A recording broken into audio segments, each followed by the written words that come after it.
ఎన్నికలు సమీపిస్తుండటంతో ఆదిలాబాద్ జిల్లా యంత్రాంగం సర్వం సిద్ధమైంది. ఎన్నికల సంఘం ఆదేశాలను తూచ తప్పకుండా పాటిస్తూ చురుకుగా ఏర్పాట్లను పర్యవేక్షిస్తున్నారు అధికారులు.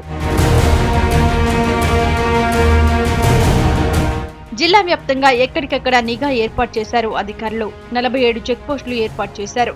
జిల్లా ఎస్పీతో పాటు 2 అదనపు ఎస్పీలు, 7 డీఎస్పీలు, 15 మంది సీఐలు, 80 మంది ఎస్ఐలు, 70 మంది ఏఎస్ఐలు, 220 మంది హెడ్ కానిస్టేబుళ్లు, 1200 మంది కానిస్టేబుళ్లు, 80 మంది హోంగార్డులు, 40 మంది మహిళా పోలీస్ సిబ్బందిని నియమించారు.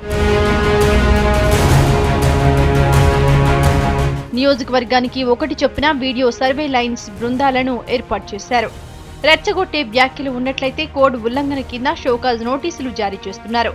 ఒక ఏఎస్ఐ, ఒక సీనియర్ అధికారి, వీడియోగ్రాఫర్ తో పాటు 4 సాయుధ పోలీసులతో ఉన్న ఫ్లయింగ్ స్క్వాడ్ ను ఏర్పాటు చేశారు. ఇప్పటికే 1,64,00,000 రూపాయల నగదు స్వాధీనం చేసుకున్నారు. 1801 మందిని బైండ్ ఓవర్ చేస్తూ మరో 412 కేసులు నమోదు చేశారు. భారీగా లిక్కర్ స్వాధీనం చేసుకున్నారు. ఎన్నికల ప్రచారానికి అక్రమంగా వినియోగిస్తున్న 6 వాహనాలను సీజ్ చేశారు.